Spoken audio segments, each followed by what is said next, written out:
الحمدللہ والصلاة والسلام علی رسول اللہ۔ دف بجانے والی عورت کو اجرت پر حاصل کرنے کا حکم۔ سوال کیا گیا ہے، کیا شادی کی تقریب کے لیے گانے والی عورت لانا جائز ہے؟ اپنے اور اس کے مابین کچھ شرائط کے ساتھ کہ فحش اشعار نہیں گائے گی اور صرف اپنے ساتھ دف لائے اور باہر لاؤڈ سپیکر نہیں لگائے جائیں گے۔ الجواب بعون اللہ سبحانہ و تعالی۔ اگر تو معاملہ بالکل اسی طرح ہے جیسا کہ سوال میں ذکر کیا گیا ہے کہ شرعی شروط کو مد نظر رکھتے ہوئے شادی کی تقریب میں دف بجانے کے لیے کسی بجانے والی عورت کو لایا جائے اور اسے اس کی اجرت دی جائے تو اس میں کوئی حرج والی بات نہیں ہے۔ شیخ ابن عثیمین رحمہ اللہ کہتے ہیں، اور رہا مسئلہ دف بجانے والیوں کو مال دینے کا تو اس میں کوئی حرج والی بات نہیں، کیونکہ یہ ایک مباح اور جائز عمل پر ہے، لیکن طبلے سرنگی بجانے والیوں کو اجرت دینی جائز نہیں، کیونکہ یہ حرام کام پر ہے۔ اور پھر نبی علیہ الصلوۃ والسلام کا تو فرمان ہے کہ جب اللہ رب العزت نے کسی چیز کو حرام کیا تو اس کی قیمت بھی حرام کر دی۔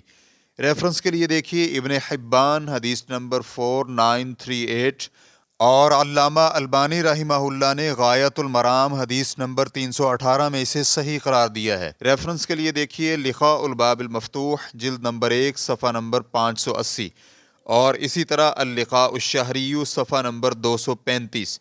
شیخ محمد بن ابراہیم رحمہ اللہ کہتے ہیں، اظہار نکاح کے لیے شادی کی تقریبات میں دف بجانا مشروع ہے، اور اگر یہ دف بجانا کسی اور فساد کا باعث بنے تو پھر یہ ممنوع ہے۔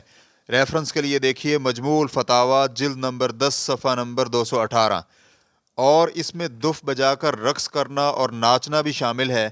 شیخ ابن عثیمین رحمہ اللہ کہتے ہیں، رقص کرنا اور ناچنا مکروہ ہے، اور خاص کر جب اس سے فتنہ کا خدشہ اور ڈر ہو تو جائز نہیں، کیونکہ بعض اوقات ناچنے اور رقص کرنے والی رقاصہ لڑکی نوجوان اور خوبصورت بھی ہوتی ہے، جس کا رقص شہوت کو بھڑکانے والا ہوتا ہے، حتیٰ کہ عورتوں میں بھی۔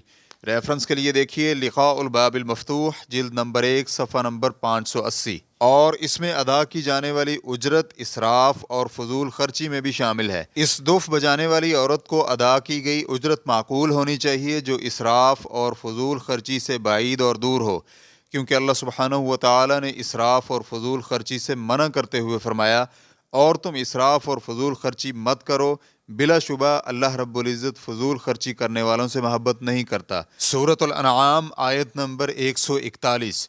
اور ہو سکتا ہے کہ یہ اسراف اور فضول خرچی شادی میں سے برکت ہی ختم کر ڈالے، کیونکہ نبی علیہ الصلوۃ والسلام سے مروی ہے کہ عورتوں میں سے سب سے زیادہ برکت کی باعث وہ عورت ہے جو خرچ کے حساب سے آسان ہو، یعنی کم خرچ ہو۔ مسند احمد حدیث نمبر 24595۔ امام حاکم رحمہ اللہ نے اس حدیث کو صحیح قرار دیا ہے، اور امام ذاہبی رحمہ اللہ نے بھی اس کی تصحیح کا اقرار کیا ہے، اور علامہ عراقی رحمہ اللہ نے تخریج و احادیث الاحیاء میں اس کی سند کو جید قرار دیا ہے، اور حیثمی رحمہ اللہ نے مجمع الزوائد حدیث نمبر 7332 میں، اور علامہ البانی رحمہ اللہ نے السلسلۃ الضعیفہ حدیث نمبر 1117 میں اسے ضعیف قرار دیا ہے۔ واللہ تعالی اعلم۔ اسلام کیو اے ریکارڈنگز، مؤسسۃ الشیخ محمد صالح المنجد، المملکۃ العربیۃ السعودیہ، فتویٰ نمبر 52804۔ والسلام علیکم ورحمۃ اللہ وبرکاتہ۔